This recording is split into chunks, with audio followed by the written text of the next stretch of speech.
वाणी तेरी अमृत वाणी प्रभु दिव्य वाणी तेरी अमृत वाणी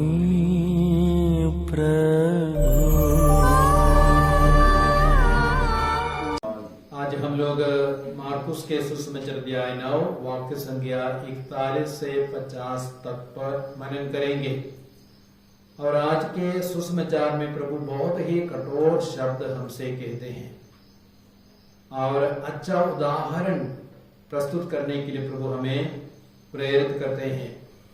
और सबसे पहले प्रभु यीशु कहते हैं वाक्य संख्या 42 में, जो इन विश्वास करने वाले नन्हों में किसी एक के लिए पाप का कारण बनता है, उसके लिए अच्छा ही होता उसके गले में चक्की का पाट बांधा जाता, वह समुद्र में फेंक दिया जाता।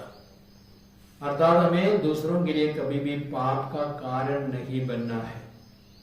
हमारा जीवन, हमारा वचन, हमारे कर्म, हमारे आचरण व्यवहार हमेशा अच्छा होना चाहिए और दूसरों को प्रेरित करने वाले हो। कभी भी हम बुरा आचरण करेंगे, बुरी बातें बोलेंगे और गलत आदर्श प्रस्तुत करेंगे, हम दूसरों को भी ऐसा ही करने को प्रेरित करेंगे। जो आलसी है वो दूसरों को आलसी बनाएगा, जो अपवित्र है दूसरों को भी अपवित्र बनाएगा, जो प्रार्थना नहीं करता है दूसरों को भी ऐसा करने के लिए प्रेरित करेगा। तो हम लोग जैसे जीते हैं वैसे ही दूसरे ही बन जाते हैं। लेकिन यदि आप एक बहुत अच्छा इंसान है, आपका आचरण व्यवहार बातें सब अच्छी है, हम दूसरों के लिए भी ऐसे ही करने के लिए प्रेरित करेंगे। और आज के सुसमाचार में प्रभु यीशु बहुत ही कठोर शब्द बोलते हैं। क्या बोलते हैं? यदि तुम्हारे हाथ तुम्हारे लिए पाप का कारण बन जाता है, उसे काट दो। अच्छा ही है कि तुम दोनों हाथों के रहते नरक में ना फेंके जाओ, लेकिन लूला होकर के स्वर्ग राज्य में प्रवेश करो। यदि तुम्हारे पैर तुम्हारे लिए पाप के कारण बन जाता है, उसको काट दो। अच्छा ही है कि दोनों पैरों के रहते तुम नरक में ना फेंके जाओ, लेकिन लंगड़े होकर के स्वर्ग राज्य में प्रवेश करो। और उसी प्रकार यीशु आगे क्या कहते हैं? यदि तुम्हारी आंख तुम्हारे लिए पाप का कारण बनती है तो उखाड़ करके फेंक दो। अच्छा यही है कि तुम खाना हो करके स्वर्ग राज्य में प्रवेश करो, लेकिन दोनों आंखों के रहते नरक में ना डाले जाओ। बहुत ही कठोर शिक्षा है ना? तो इसको हम कैसे समझे? यदि हमारे शरीर में गैंग्रीन हो जाता है, शरीर के किसी अंग में, हाथों में, पैरों में गैंग्रीन हो जाता है, तो डॉक्टर लोग क्या करते हैं? काट देते हैं, हाथ को पैर को काट देते हैं। या किसी को ब्रेस्ट कैंसर हो जाता है, पूरे ब्रेस्ट को निकाल देते हैं ताकि पूरा जीवन नष्ट ना हो जाए। तो शरीर के जीवन को भी सुरक्षित रखने के लिए, बचाने के लिए हम लोग अपने शरीर को, हाथ को, पैर को सब अलग कर देते हैं, काटने के लिए अनुमति दे देते हैं। तो हमारे शरीर के जीवन से भी बहुत ही महत्वपूर्ण है हमारी आत्मा का जीवन। शरीर का जीवन थोड़े समय के लिए है, लेकिन आत्मा का जीवन हमेशा हमेशा के लिए है। तो हमारी आत्मा को सुरक्षित रखना, पाप से बचाना बहुत ही आवश्यक है। क्योंकि रोमियो के पत्र अध्याय 6 वाक्य संख्या 23 में संत पौलुस क्या कहते हैं?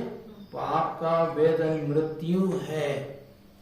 ना सिर्फ शरीर की मृत्यु, से भी बढ़कर आत्मा की मृत्यु, अनंत मृत्यु।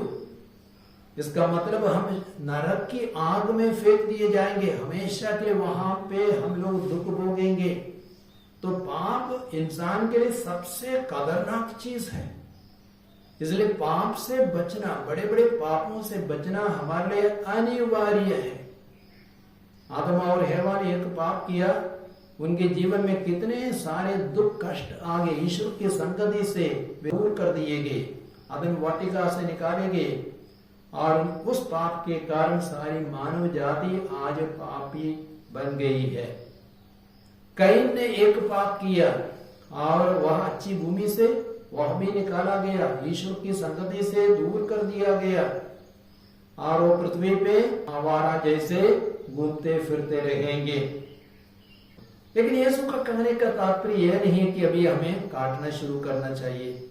यदि हम ऐसा काटेंगे कुछ भी नहीं बचेगा। तो लेकिन कहने का तात्पर्य यह है, पाप हमारे लिए बहुत ही खतरनाक चीज है।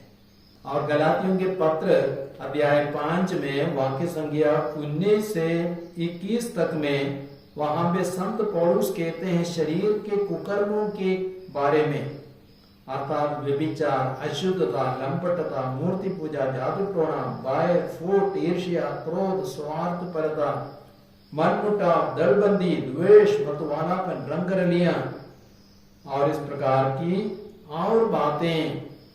और संत पौलुस अंत में क्या कहते हैं, जो इस प्रकार का आचरण करता है वो स्वर्ग राज्य के अधिकारी नहीं बनेगा।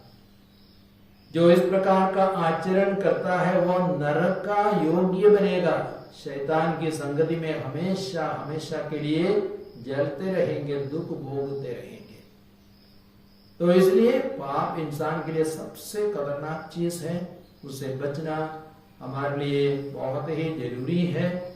और उस कृपा के लिए आज हम प्रार्थना करें।